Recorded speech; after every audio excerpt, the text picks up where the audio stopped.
Evidentemente son múltiples las aplicaciones que tenemos frente a los siniestros viales, pero digamos que tenemos como los tres grandes factores clásicos que nos explican los accidentes de tráfico, que son las infraestructuras, los vehículos y la persona.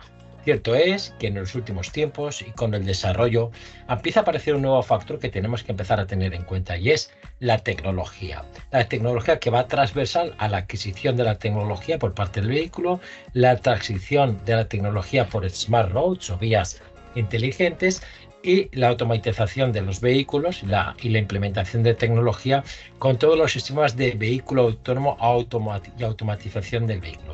Estos son los tres grandes elementos, junto con, evidentemente, la tecnología y también la climatología, los elementos que podrían explicar cuáles son los graves problemas de los accidentes de tráfico. De todos estos que hemos nombrado, sabemos que es la intervención desde el punto de vista del factor humano, entre el 70 y el 90% de los accidentes de tráfico se producen por fallos y errores humanos.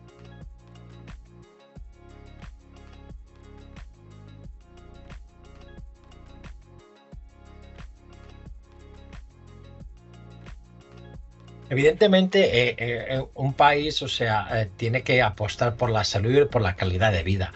Y evidentemente, un país que apuesta por la salud y por la calidad de vida también lo tiene que hacer en la pérdida de salud y en la pérdida de vida que hay en los accidentes de tráfico. No podemos dejar de pasar por alto que simplemente en el año 2023 en Colombia murieron más de 8.500 personas en accidentes de tráfico. Más de 8.500 colombianos dejaron de formar parte de nuestra historia de vida, dejaron de acompañar porque lamentablemente perdieron su vida en la carretera. Posiblemente muchas de estas vidas las podríamos haber salvado, sin obviar y sin olvidar, evidentemente, posiblemente los más de 10.000 personas que quedarían con lesiones permanentes de por vida, con paraplegias, tetraplegias y otro tipo de lesiones. Es decir, son cuestiones importantes que tenemos que tener en cuenta y trabajar. La salud pública es vital. Los costos que tiene la siniestralidad vial son importantes. Los últimos estudios que tenemos en España y en Europa nos hablan que el coste de una vida estadística está alrededor de los 2 millones de euros, ¿vale? Y la intervención en un accidente de tráfico es 1,9 millones de euros. Esto significa que es verdad que cada persona tenemos un valor, pero que la intervención, la pérdida de vidas humanas genera pobreza para un país. Y el cuidar la salud vial, la conducción, y cómo no, a los grupos vulnerables en el tráfico son políticas que desde un Ministerio de Transporte o de un Ministerio de Sanidad o un Ministerio de Salud no podemos dejar de pasar por alto. En este caso, en la ingeniería civil y en el énfasis que tenemos de tránsito y transporte, hacemos mucha hincapié en eso, en cómo podemos trabajar para salvar vida, cómo podemos visionar desde la calidad de vida, desde la salud, cómo planificamos y desarrollamos intervenciones y vías saludables, perdonadoras, que generan las menores lesiones posibles. Incluso cómo debemos hacer o cómo se tienen que hacer las intervenciones para que desde la salud pública, es decir, si establecemos una vía totalmente bien planificada, bien señalizada y bien marcada y bien accesible, evidentemente un sistema de ambulancia, de transporte o una furgoneta medicalizada podrá llegar al lugar del accidente.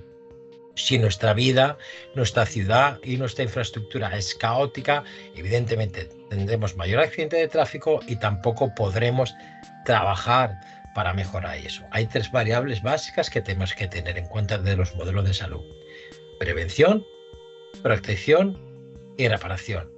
Y desde la escuela y desde el énfasis intentamos, y desde los contenidos de seguridad vial y conducta humana, intentamos dar respuesta de la mejor manera o de la manera más práctica a estas preguntas.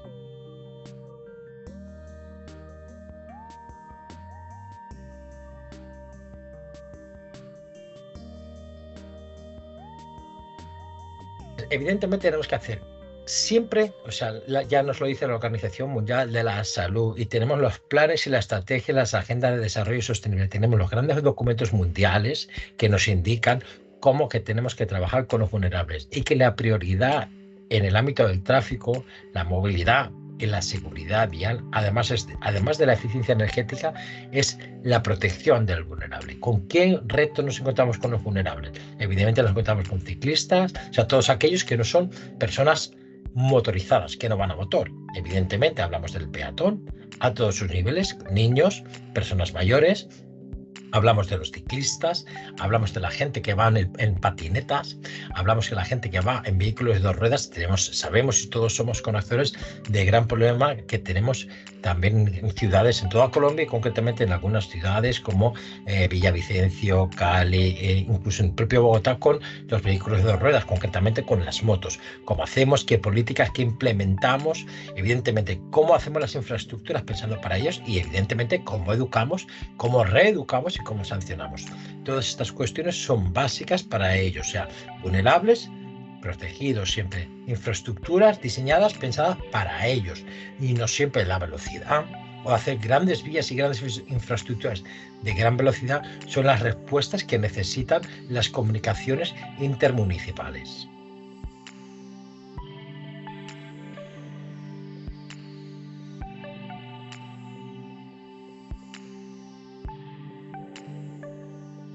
Creo que es una cuestión casi de primero de marketing, y es decir, incluso utilizamos, yo en mis clases, a mis alumnos de la escuela, les doy casi clases de marketing, intento explicarles que un ingeniero hace una infraestructura, pero a veces planifica la infraestructura de una manera, es decir, esto es así, digamos, con una respuesta, digamos, correcta desde el punto de vista de la ingeniería.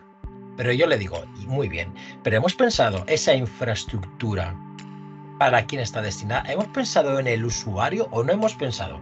Esto como si yo, bueno, invito a alguien a comer a mi casa y yo no pienso lo que le gusta comer, yo pongo lo que creo, pero no.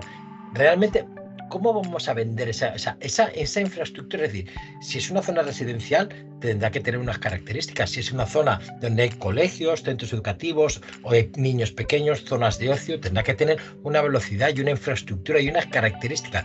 Si es una vía de alta capacidad, de transporte de pasajeros, tendrá que tener unas características determinadas. Si es una vía específica también, pues de mercancía pesada, pues otras características. Y a veces no somos conscientes, es decir, si es una vía realmente donde queremos promocionar y la política de Estado, la política de gobierno es promocionar, evidentemente, pues digamos, la salud y el no utilizar el vehículo, utilizar pues infraestructura dedicadas al peatón o dedicadas a los vehículos de dos ruedas no motorizados, evidentemente tiene que tener unas características y, digamos, y dar una prioridad y una prelación a este tipo de usuarios y dejando un poco atrás pues aquellos elementos que son para grandes vehículos o grandes motorizados o grandes velocidades o establecer elementos de calmado del tráfico. ¿Hay una única solución? No. En el curso intentamos dar diferentes soluciones en función de la infraestructura, en función de las necesidades, en función de los recursos o a quién va destinada esa infraestructura, esa vía, esa calle, en función de para quién es. En función de para quién es, vamos y cuál es la política, tanto de salud pública, desde cambio climático, medio ambiente, capacidad de respiración, calidad del aire, vulnerabilidad vial. Vamos a ver qué queremos y qué pensemos, pero no proyectemos por proyectar, proyectemos pensando en el usuario final. Eso es parte del éxito, una visión integradora desde diferentes niveles y disciplinas.